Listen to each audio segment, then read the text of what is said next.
All right. Hello, everyone. Thank you so much for joining us today. We're just going to allow for a couple minutes while folks filter in to the chat. And in the meantime, please enjoy this starting slide with featuring a really I cool know that monkey. person. Yeah. That pervy monkey behind me. Yeah. Definitely, the monkey will not be making an appearance, but No. in the chat today, but you can enjoy him now. So. Yeah. Feel free to name him. I don't know if he has a name. He has friends. You can't see them, but they're there. Wow, name Yeah. him. I feel like this is like my time to shine, like Hmm. naming the monkey. Uh Alfred. That's what I'm gonna Alfred. name him. No Alfred's one a good else has one. to observe that.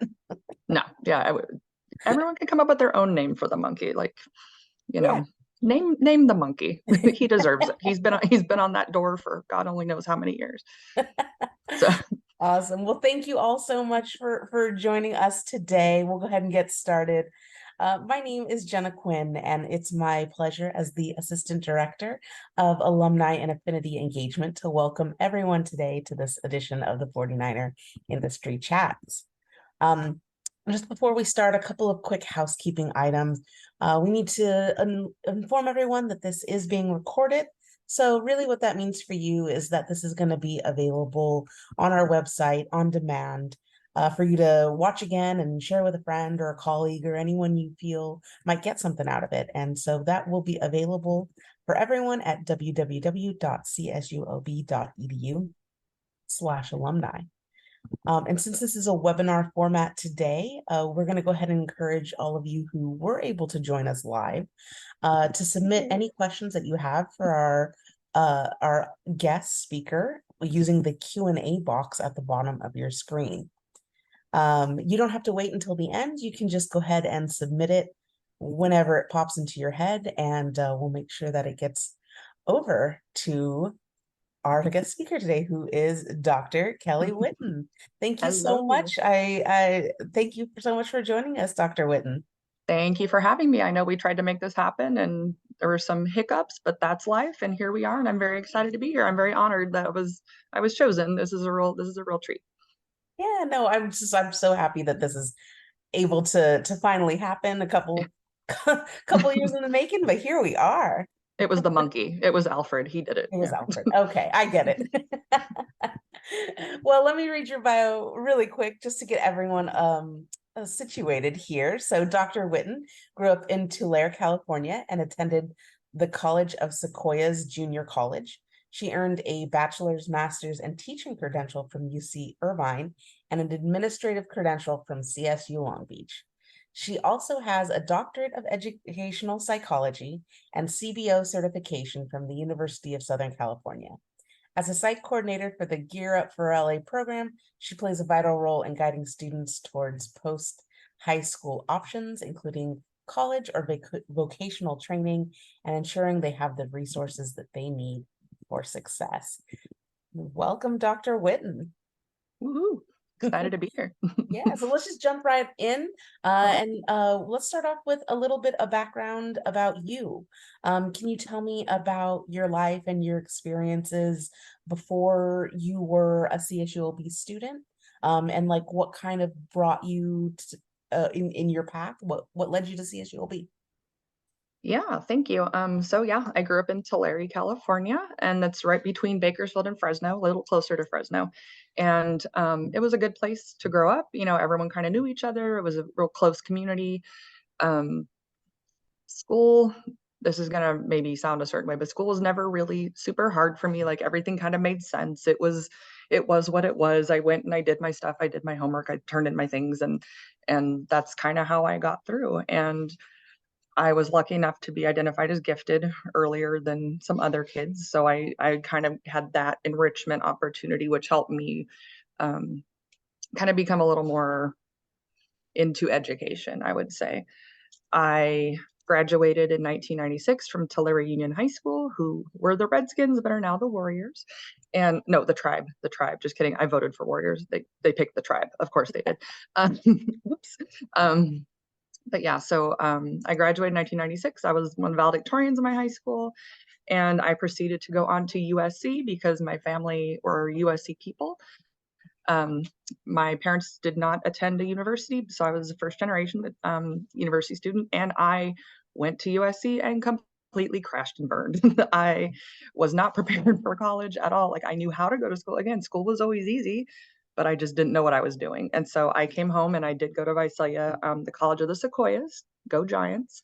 Um, and it was really a good experience for me. And I think that's kind of what led me to here to Gear Up, because kind of like my little deck said, like there's no real one path to success. Like you have to find what works for you. And it was a real disappointment, and a lot of people were not happy with the fact that I came home, but it really helped me. I was able to kind of settle down and be like, okay, this is how you go to school. I ended up at Irvine because I had friends who went there. I had never even heard of Irvine before they went there. Um, I mean, I grew up in California my whole life, never heard of Irvine, but I ended up going there and I was able to kind of flourish. I still have some really good friends from my time at Irvine. I was a cheerleader. I graduated on time. Even though I kept kind of losing credits, I worked my butt off. I went to Irvine Valley College concurrently, go lasers. And yeah, I was able to graduate on time. And then after a couple of years of teaching, well, backtrack. I had done some social work. So my BA is in cognitive psychology, and I had done some social work. I worked at a group home for a summer, and I was like, ooh, this ain't it. So I didn't really know what I wanted to do. So I went down and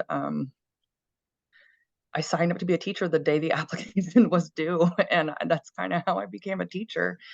And I taught for 20 years. I taught first, third, fifth, and fourth. I was a coordinator of various things, including GATE at that time at a school, Miles Avenue over in Huntington Park. And I would have stayed there forever, but I needed to kind of advance in my career.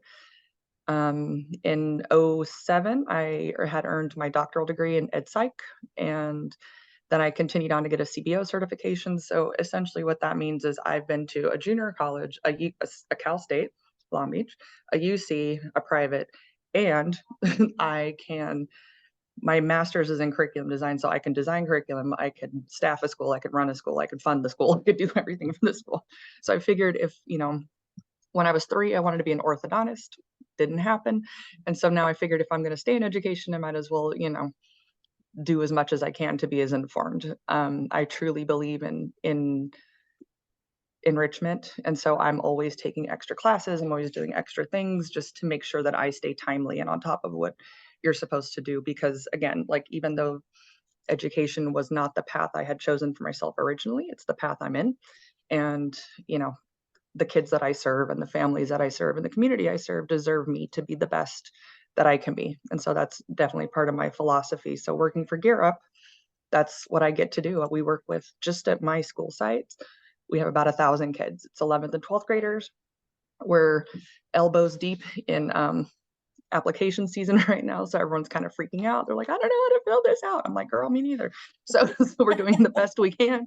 And for 11th graders, we're working on like match and fit. Like, what does college look like to you? Like, what do you want, over here, you want East Coast and snow, but you have a 2.7. Okay, not Harvard. How about New Hampshire State? Something like that. So we really try to guide the kids to be as successful as possible. And if success, I'm a big proponent of also things like trade schools. I wrote one of my papers for my CBO certification. My major paper was on the importance of trade schools. And, success looks very different to many people. And there's no one path. And just when you think you are where you're supposed to be, you will find out real quick that you aren't. And you need to change course. And that's completely okay. There's no one line from here to the land of success, wherever that is. Yeah. So that's pretty much how I got here to this library. So To this library right here, right now. where my office is. Yeah. Yeah, I think was something that a lot of people, um, especially a lot of students, right, as they're going through college, right? The idea of, I have this one thing in mind, but that it could get, like, the thought of it getting derailed is something that's very scary to them. So I was wondering if you could talk a little bit about, what it was where how you felt and what was your process, through navigating through a path that changed and went somewhere that you didn't expect it to go. Yeah, it was scary. I'm very lucky that my family has always been like, I don't have brothers or sisters, so I didn't have any siblings to, my parents got it right the first time. So I didn't have any siblings to rely on to help me. And I was always kind of like, well, Kelly's smart, she'll figure it out. And so for me, I was always very independent. And I said, okay, well, it is on me to figure it out. And it was scary. Like I said, having that conversation with my parents of, I don't want to go back to USC right now. Like, I'm not happy. I'm miserable. Like, I don't know what I'm doing. I feel lost. It was hard because it was a failure on my end and it was a failure in the eyes of some, not necessarily my parents, but, you know, little Miss Valedictorian head cheerleader girl comes home because she can't handle it. That's a tough pill to swallow. And it was. But I think, like I said, I've just always been so driven. And even though I still wanted to be an orthodontist, I took a physics class and I hated it. And it was the only way I could get through biology. And I had a teacher that once I was working at a bank and she said, we need more well-dressed women in physics. And I said, I'm failing your class. That's the only thing you can say to me. So I dropped my class, I dropped that major and I became a psych major. And I'm happy with that. Like, it's not what I envisioned, but it's what got me to this place. And this place isn't a bad place to be. Um, I've made some really great friends along the way. I still keep in touch with some of my ex-students. Like, I still have previous students that will call me and ask for things, and that's fine. They're all in, like, they're having kids and they're like getting married in their 20s now. And I'm like, whoa, you were like 10 last time I saw you, calm down. But that being a part of that process is really has been really fulfilling and a good thing. And it was fairly painful to get through. Student loans damn near killed me. I was having trouble. I After I paid my student loans and my car payment, I was up at about $4 at the end of the month. So that was tough to swallow too. It's like I was told, I'm the tail end of Gen X, where we were always told, like, just go to college and do what you're told and you'll have everything you want. And I didn't, and I had a hard time with that. I really did.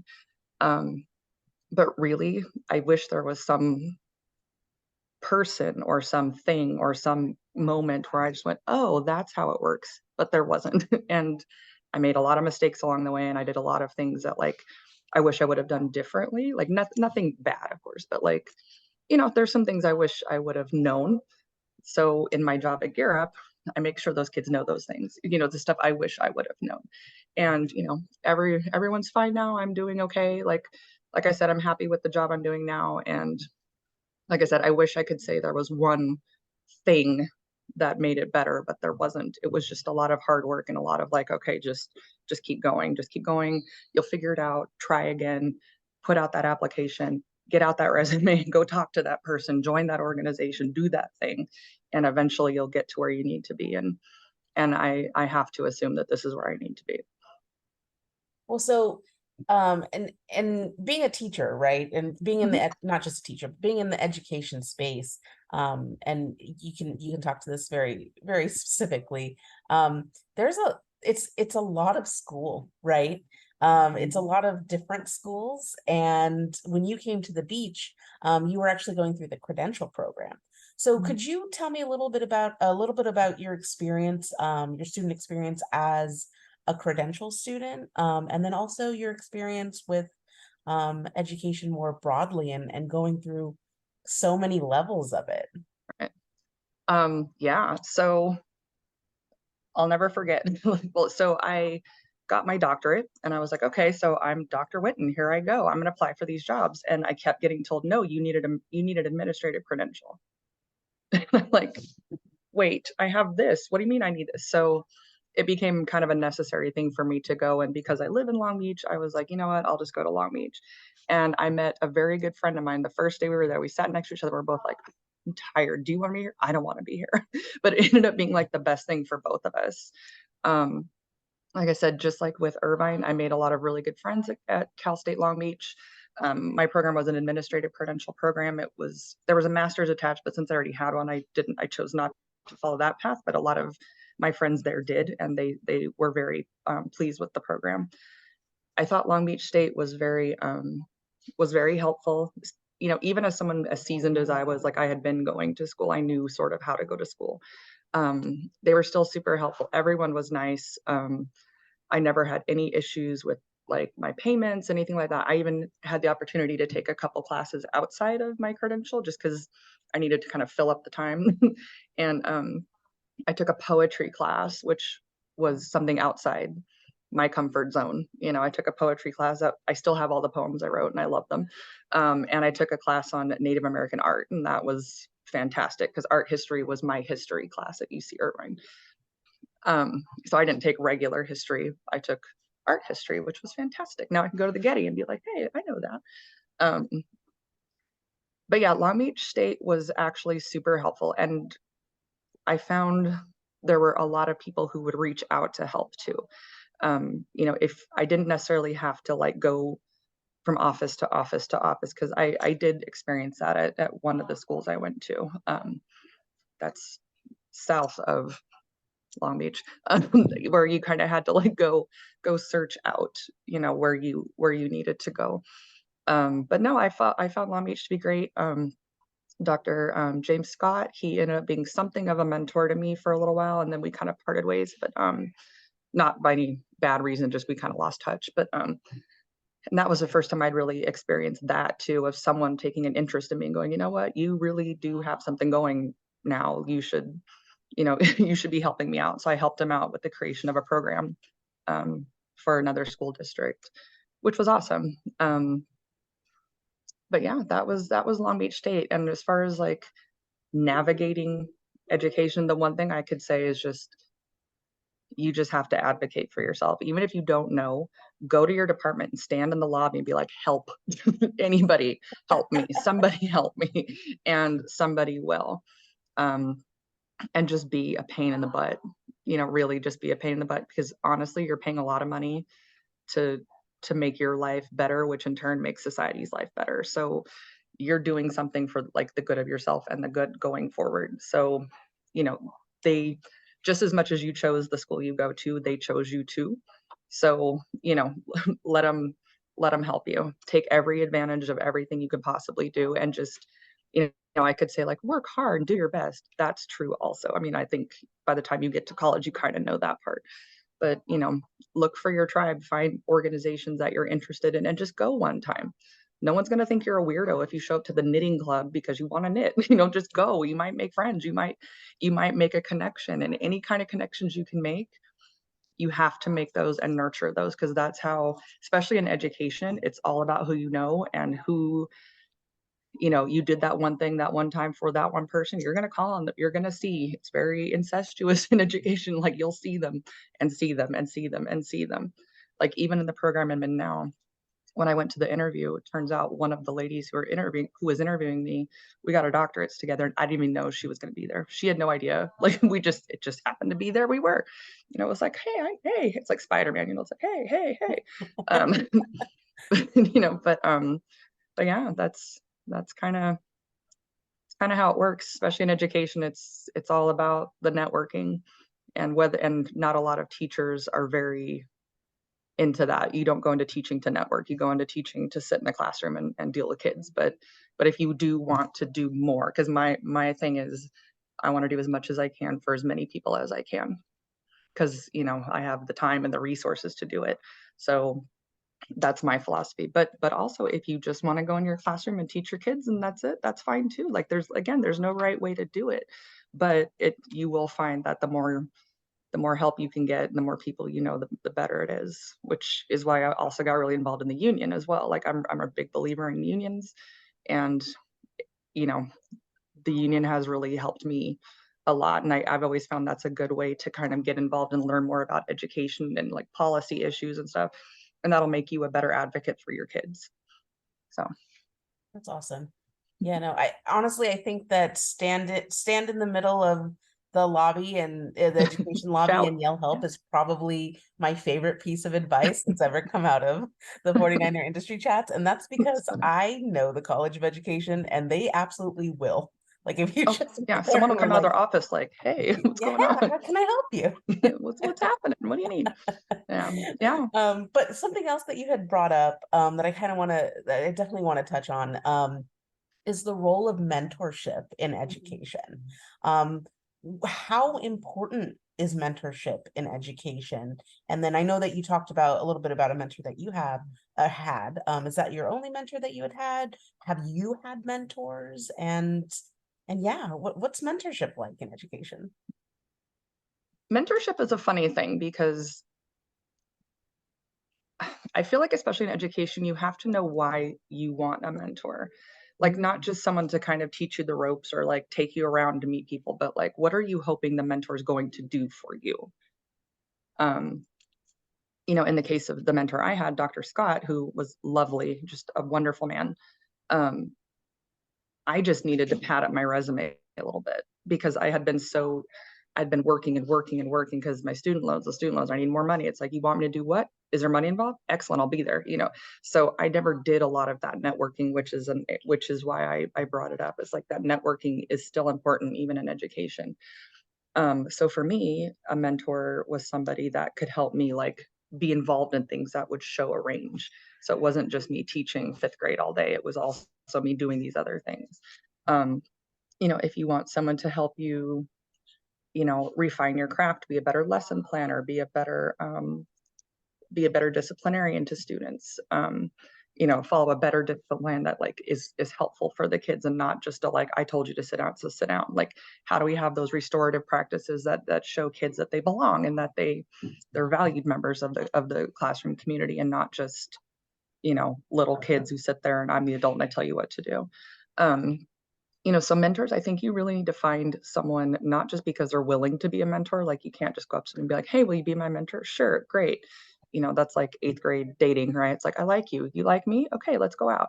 It can't be like that. Like you have to have a need and find someone to fill that need.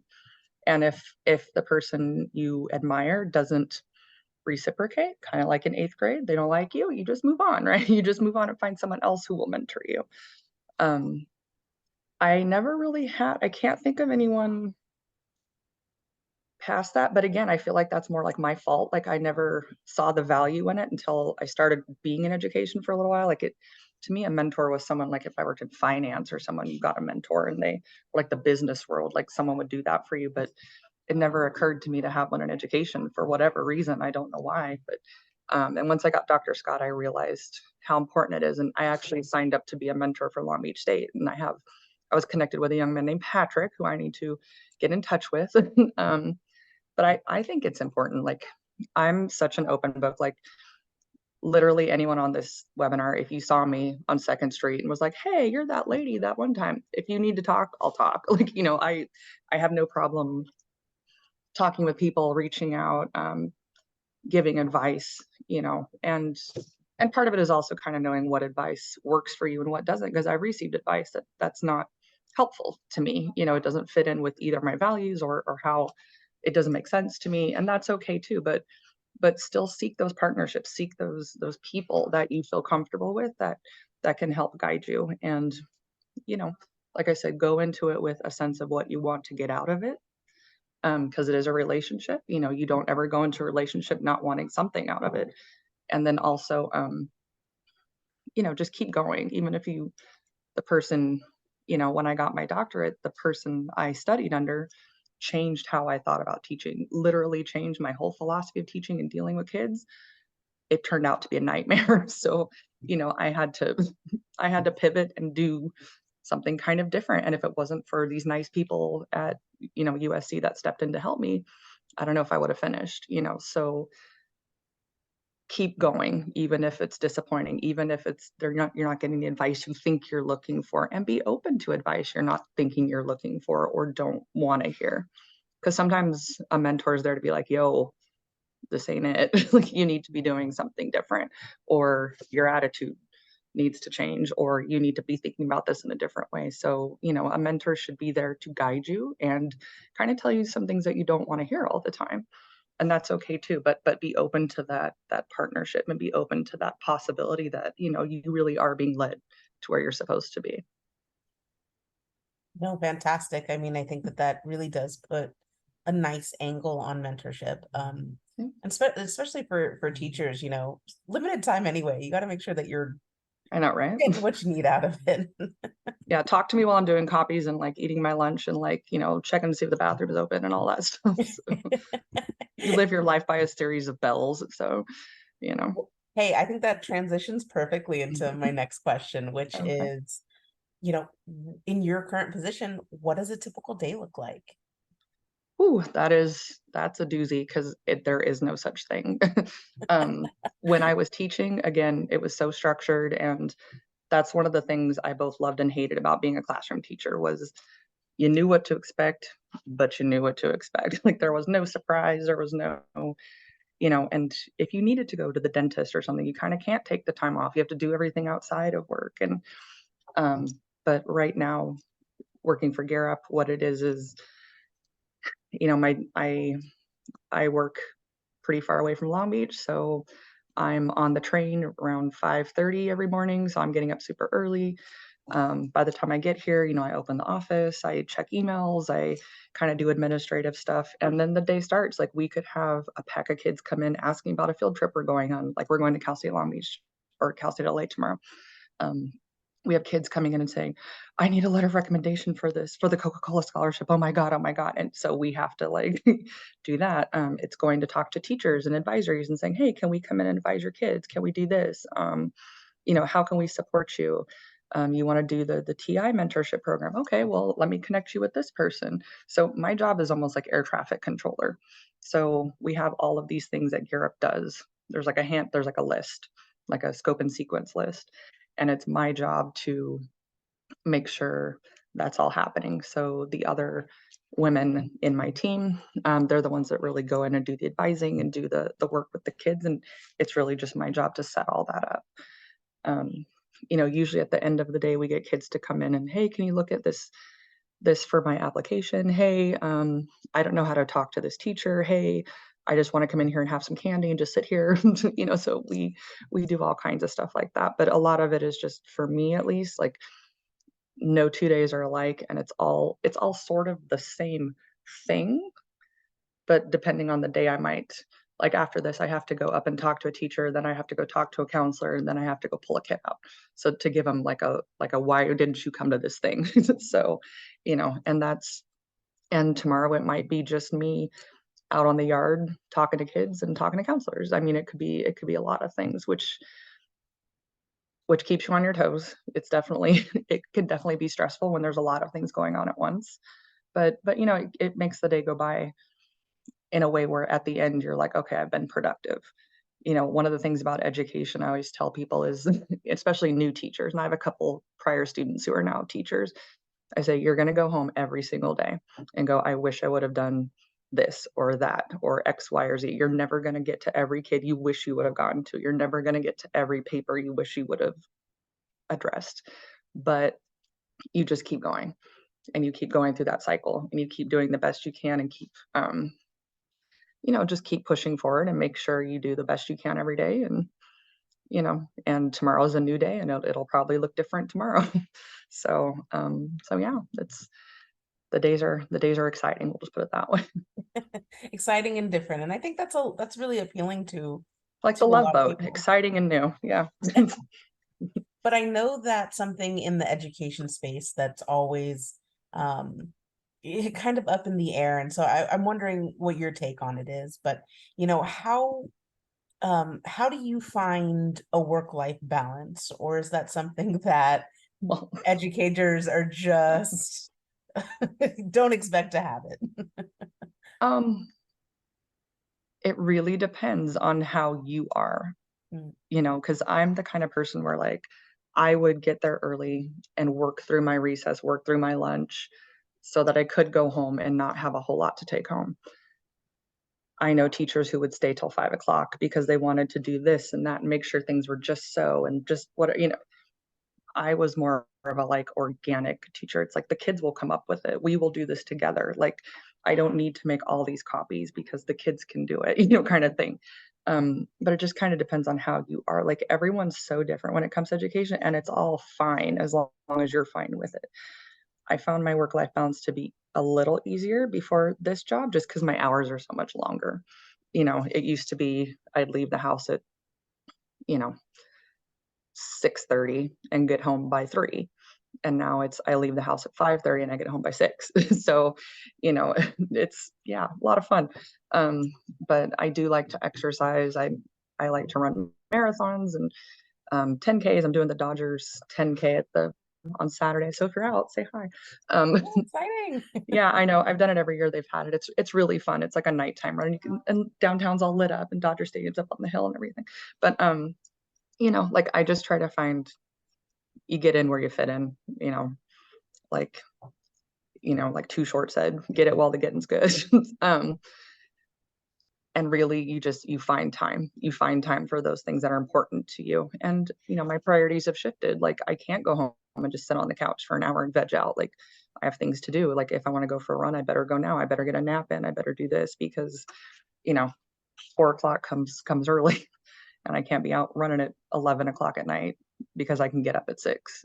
That's not going to happen. So and sometimes I have friends that aren't real happy with me. They'll say like, oh, you're always so busy, or oh, I never know what you're doing, or oh, yeah, get in line, girl, because that's how it is with me too. Um, and that's not always the most fun, but and my family lives elsewhere, so I really only see my dad when it's we have season tickets for USC, so we go to the football games. And now with this job, like the last couple Saturdays, I've had things to do here. We've had big day long Saturday application workshops. So he goes to the game and I kind of trot along behind him and get there when I get there. So there's, you just, like I said, get it while the getting's good, get in where you fit in, see what you can do, and then it's kind of a good opportunity too to like kind of get rid of things that don't serve you. Like, do I really need to go home and sit on the couch for an hour? No, I don't. But is it fun every once in a while? Yeah. But I don't need to do it all the time. And some routines just needed to be broken up, and that's okay. Um, I've worked as a private chef before, so I love to cook. And, I don't cook on Sunday nights all the time now. Sometimes I'll do it on a Wednesday if I have to, or a Thursday, like you just kind of move things around. I mean, if I had kids or something like that, I'm sure I would be more stressed out than I am. But luckily I just have to deal with me, and I'm enough, trust me. But yeah, you have to just sort of find what works for you. There's kind of like mentorship and all that. There's no one way to do it. There's no key. There's no magic solution. The magic solution is whatever magical to you. It's whatever makes you happy and makes you feel recharged and regenerated, and that keeps you going and keeps you fulfilled. So if that's movies or photography, or you have pets, or like I'm pet sitting right now, I pet sit a lot for my friends, which is fun because you get to stay in another house and, borrow an animal. So, yeah, me and Chowder are having a great time right now. Um, so, if you stop stealing my shoes, I suppose. But, but yeah, like I said, you just kind of like work-life balance is whatever makes sense to you. And you need to find that out. You can read all the self-help books in the world, and those might give you ideas, but it's kind of like the concept of self-care. Like self-care isn't always face masks and spa and a glass of wine. Like a lot of times it's just saying no. It's saying, you know what, I love you, but I can't make it to your kids, whatever. I can't go to your birthday thing and I feel terrible about it. And I love you. And here's, $40 on Venmo. Have a great time. But, that's sometimes it's saying no and being okay with saying no, and being okay with um, doing what makes you feel good in that moment. And that's a tough lesson to learn. I'm not always very good at that, but if you can get to that point, I think that's where the balance comes in. You do what you have to, but you also get to do what just makes you feel good, you know. Yeah. Okay. Well, that is, I think, a very complete answer. I try. Well, so one of my favorite questions to ask, it's a two-parter here. Ooh. And so it's, what is the most challenging part of your job? And also, what is the most rewarding part of your job? So I guess I'll talk about it more in education in general, since I haven't been in this position super long. Sure. I think the most challenging part of my job is, for me, it's the schedules and stuff like um, that work-life balance, that's hard for me. Like I always feel like I'm missing something, and that's been hard for me to kind of get around. And also sometimes, working with other people isn't the most pleasant. Sometimes, there's people that, maybe you just don't get along with, or maybe you just don't, you guys just don't see eye to eye, and having to navigate those relationships can be a challenge. But I think that's a challenge in any workplace. It's not unique to education. Making sure everything's getting done and managing people, little people or bigger people. That's always tough, especially little people who don't quite understand the gravity of certain situations. It's like, yeah, if you screw up this test, it reflects on me, and then I'm going to get in trouble. How everything kind of rolls downhill in education, especially. I feel like that's always a challenge for people, like managing expectations and managing relationships with people.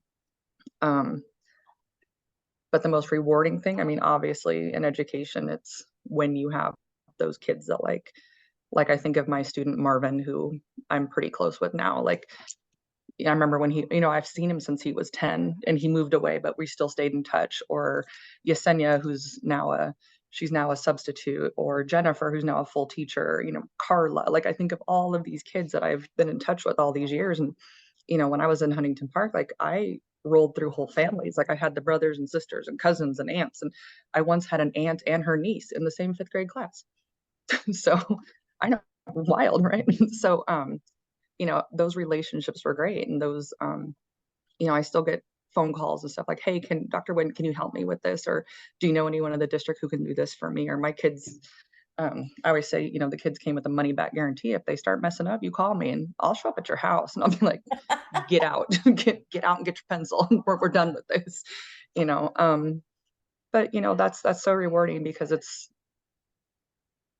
I think as you get older too, you start thinking about like, what are you leaving the world? Like it's like a Hamilton line. It's like, a legacy is planting seeds in a garden that you'll never see. Like that's kind of what education is. You're planting. Wait for it. Yeah. Tomorrow there'll be more of us. Yeah. But yeah.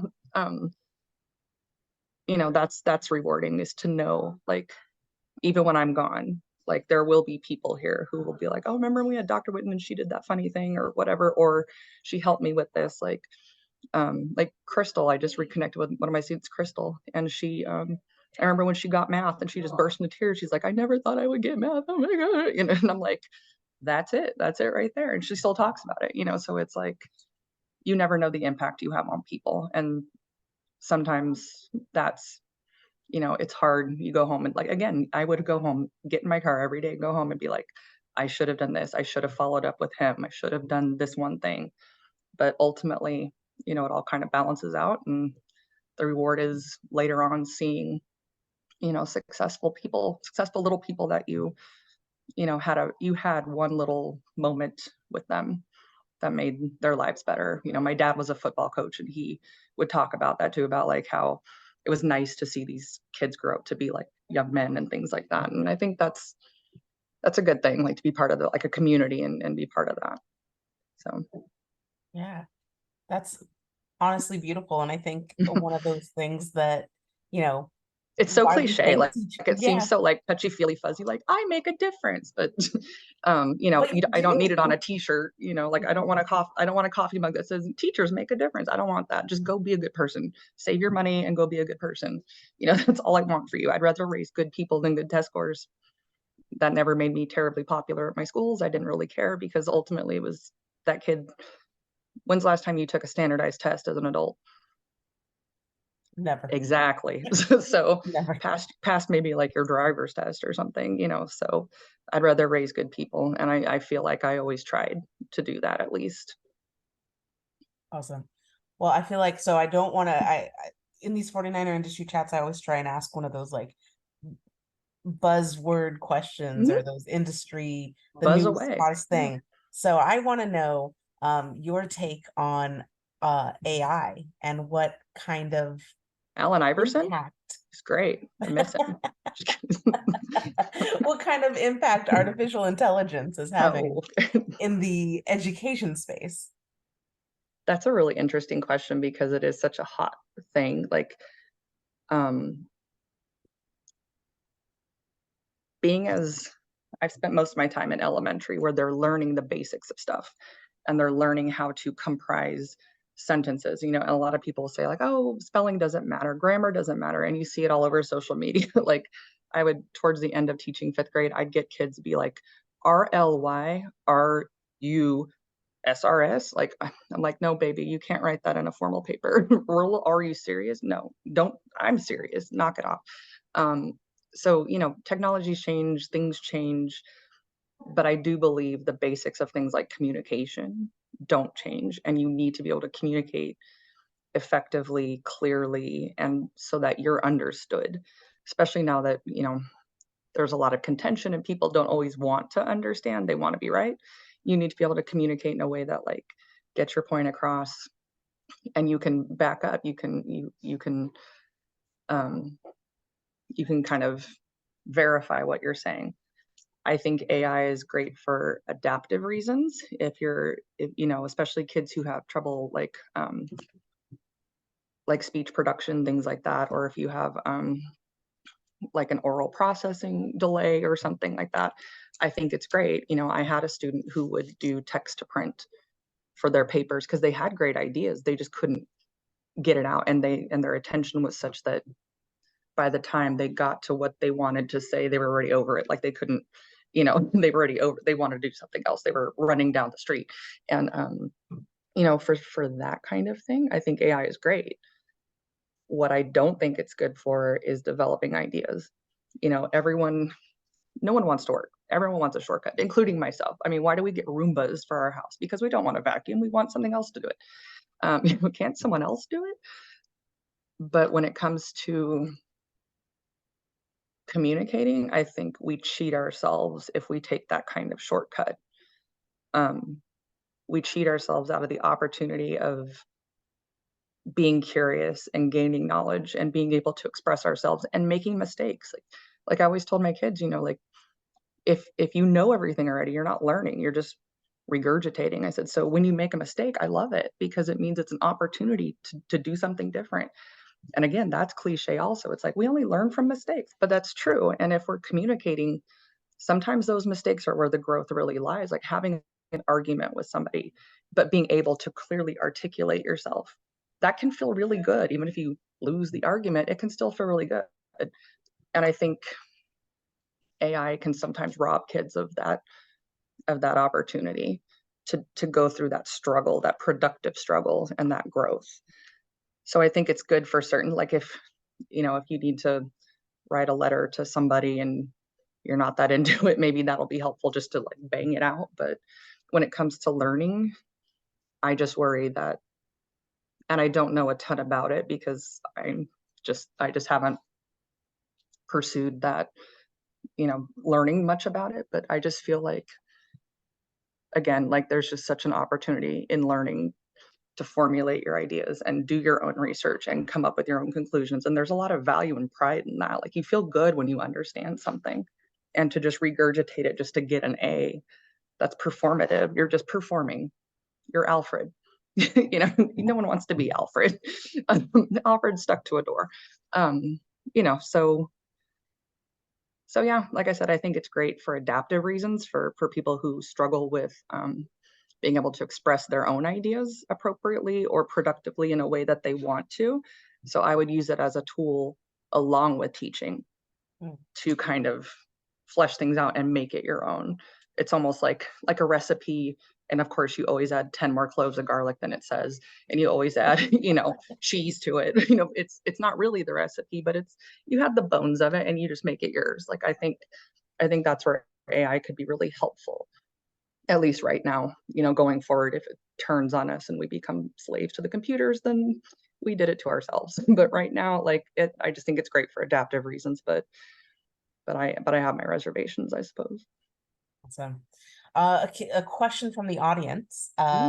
What does your future hold, and what's the dream? What's the dream? Am I living the dream? I think I'm living the dream. Awesome. I think I know who asked that question. And I'm not even peeking.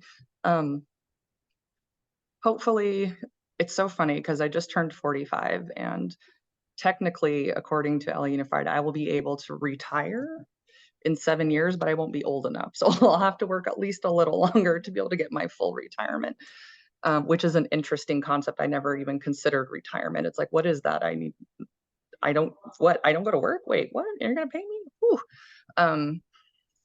I would like to continue to work in Europe as long as, it's a grant-based program. So it'll eventually kind of go away and we'll have to re-up the grant if we want to continue, which I think we will.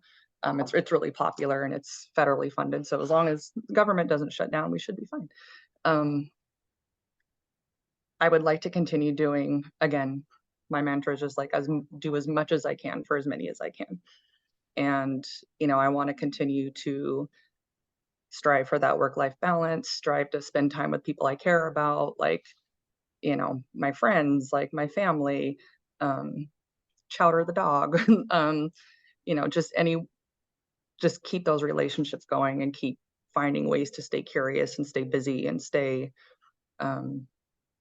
again, stay helpful to people, because we're all just trying to kind of get along in life and we all need help, and I'm willing to give it. So that's kind of what I foresee. And who knows? I mean, I could win the lottery tomorrow and you'll never see me again. I don't know. Like that's a very real possibility. Yeah, But it's no, getting up but there. I know, right? It's like, but seriously, I want to help kids go to college. I want to watch football with Karen and JoJo on Sundays. I want to go see Melanie and Kevin and their cats and hang out. I want to go see my dad at USC games. I want to have all the experiences. I want to go somewhere I've never been every New Year's. I want to, just do all the things I want to do and live as much as I can, because, it's a short time on the earth, and, we need to make the best of it. And yeah, so as far as work, I'll be in Europe as long as they'll let me, and we'll see where it goes from there. I never thought you would have asked me, this is my 23rd year in education. If you would have asked me 24 years ago, would I be here talking to you?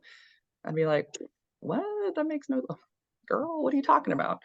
So you never know. And that's kind of, there's excitement in that, of kind of not knowing, and just being kind of open to whatever comes next. So. Well, leave it to an educator to make it poetic. Hey, maybe they'll see this industry chat and I'll become like the next Secretary of Education or something, and then you'll have known me when. Here's the hoping, man. I know, right? Everybody, fingers crossed. Yeah. Awesome. Well, so if you can believe it, that is about our time. So if for those of you in the audience, thank you so much for joining us today. If you want to keep in touch with CSULB alumni, please feel free to follow us either on our website or any of our social media channels to figure out when the next industry chat is, or any of our other programming, and to generally just keep in touch. But Dr. Whitten, if folks wanted to continue this conversation with you, or keep up with you and network with you, how might they be able to get in touch with you? You can get a hold of me. I am on LinkedIn. Everything has my name. Like, there's nothing fun about it. So I'm on LinkedIn. My email address is kellywhitten17@gmail.com. There it is. Thank you, Ilana. Instagram, I'm also a product ambassador for Obey Fitness and Love Beats, and I have my own blog. It's called twofootkitchen.com. You're welcome to go harass me over there. If you see me on 2nd Street, you see me on Pine, you see me downtown, just, pull me aside, be like, yo, you're that crazy lady that talked about, Too Short and, AI. So, again, twofootkitchen.com. Yep, that's the one. And if you have requests, I do requests for recipes on there. So yeah, so I'd be happy to talk to anyone about, anything that comes up, or any kind of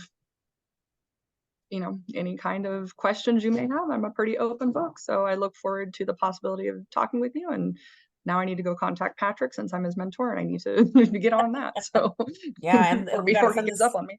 We got to send this over to the Secretary of Education. So I know. Come on, Carno. Come on, let's go. Mr. Biden. Jill, fellow educator. Come on, Jill. Come on, girl. Awesome. Well, thank you again so much Yeah. for joining us, Thank you. Dr. This was Whitten. awesome. This was, like I said, this was a real treat. I've never been asked to do anything like this. So the fact that anyone wanted to hear what I had to say is pretty amazing. So thank you. Yeah, no, awesome. Thank you so much. And for those of you in the audience, thank you so much. We'll catch you next time. Have a good one. Yay. Bye-bye. Bye.